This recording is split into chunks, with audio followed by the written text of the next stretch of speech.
ಟಿವಿಗೆ ಸ್ವಾಗತ. ವೀಕ್ಷಕರೇ, ನಮಗೆ ಗೃಹಲಕ್ಷ್ಮಿ ಯೋಜನೆಯಿಂದ ಹಣ ಬರಲೇ ಇಲ್ಲ ಎಂದು ತಲೆ ಕೆಡಿಸಿಕೊಂಡವರು ತುಂಬಾ ಜನ ಇದ್ದಾರೆ. ಇದಕ್ಕೆ ಕಾರಣವನ್ನ ಖುದ್ದು ಮಹಿಳಾ ಮತ್ತು ಮಕ್ಕಳ ಅಭಿವೃದ್ಧಿ ಸಚಿವೆ ಲಕ್ಷ್ಮಿ ಹೆಬ್ಬಾಳ್ಕರ್ ಅವರೇ ಬಿಚ್ಚಿಟ್ಟಿದ್ದಾರೆ. ಬೆಳಗಾವಿಯಲ್ಲಿ ಮಾತನಾಡಿರುವ ಲಕ್ಷ್ಮಿ ಹೆಬ್ಬಾಳ್ಕರ್, ಜಿಎಸ್ಟಿ ಹಾಗೂ ಆದಾಯ ತೆರಿಗೆ ತುಂಬುವಂತವರಿಗೆ ಗೃಹಲಕ್ಷ್ಮಿ ಯೋಜನೆಯಡಿಯಲ್ಲಿ ಹಣ ಬರುವುದಿಲ್ಲ, ಅಂತಹ ಅರ್ಜಿಗಳನ್ನು ತಿರಸ್ಕಾರ ಮಾಡಲಾಗಿದೆ ಎಂದು ಹೇಳಿದ್ದಾರೆ. ಗೃಹಲಕ್ಷ್ಮಿ ಯೋಜನೆಗೆ ಅರ್ಜಿ ಹಾಕುವಂತವರಿಗೆ ಕೆಲವೊಂದಿಷ್ಟು ನಿಯಮಗಳನ್ನು ರೂಪಿಸಲಾಗಿತ್ತು. ಜಿಎಸ್ಟಿ ಆದಾಯ ತೆರಿಗೆ ತುಂಬುವಂತವರು ಗೃಹಲಕ್ಷ್ಮಿ ಯೋಜನೆಯ ವ್ಯಾಪ್ತಿಗೆ ಸೇರುವುದಿಲ್ಲ ಎಂದು ಹೇಳಿದ್ರು. ಆದರೂ ಜಿಎಸ್ಟಿ ಇದ್ದವರು ಸರ್ಕಾರದ ಪೋರ್ಟಲ್ನಲ್ಲಿ ಈ ಯೋಜನೆಗೆ ಅರ್ಜಿಯನ್ನ ಹಾಕಿದ್ರು. ಅಂತಹ ಅರ್ಜಿಗಳನ್ನ ತಿರಸ್ಕರಿಸಲಾಗಿದೆ ಎಂದು ವಿವರಣೆ ನೀಡಿದ್ದಾರೆ. ಈ ರೀತಿ ಗೃಹಲಕ್ಷ್ಮಿ ಯೋಜನೆಗೆ ಅನರ್ಹವಾದ ಸುಮಾರು 15,000ಕ್ಕೂ ಹೆಚ್ಚಿನ ಅರ್ಜಿಗಳು ಸಲ್ಲಿಕೆ ಆಗಿದ್ದವು. ಈ ಅರ್ಜಿದಾರರ ಹಿನ್ನೆಲೆಯನ್ನ ಪರಿಶೀಲನೆ ಮಾಡಿದಾಗ ಜಿಎಸ್ಟಿಗೆ ಒಳಪಟ್ಟಿರುವುದು ಗೊತ್ತಾಗಿದೆ.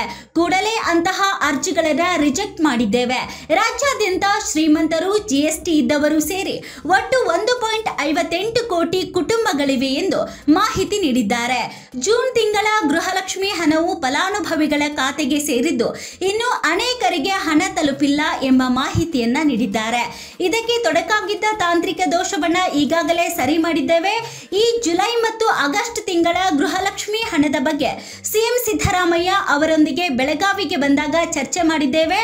ಮುಂದಿನ ವಾರದೊಳಗೆ ಈ 2 ತಿಂಗಳ ಹಣ ಗೃಹಲಕ್ಷ್ಮಿಯರ ಖಾತೆಗಳಿಗೆ ಬರಲಿವೆ ಎಂದು ಸಚಿವೆ ಲಕ್ಷ್ಮಿ ಹೆಬ್ಬಾಳ್ಕರ್ ಸ್ಪಷ್ಟನೆ ನೀಡಿದ್ದಾರೆ. ಮಂಡ್ಯದಲ್ಲಿ ನಡೆದಂತಹ ಕಾರ್ಯಕ್ರಮವೊಂದರಲ್ಲಿ ಉಪಮುಖ್ಯಮಂತ್ರಿ ಡಿಕೆ ಶಿವಕುಮಾರ್ ಅವರು ಭಾಷಣ ಮಾಡುತ್ತಿದ್ದಂತಹ ವೇಳೆಯೂ ಕೂಡ ನಮಗೆ ಗೃಹಲಕ್ಷ್ಮಿ ಹಣ ಬಂದಿಲ್ಲ ಎಂದು ಮಹಿಳೆಯರು ಆಕ್ರೋಶವನ್ನ ವ್ಯಕ್ತಪಡಿಸಿದ್ರು.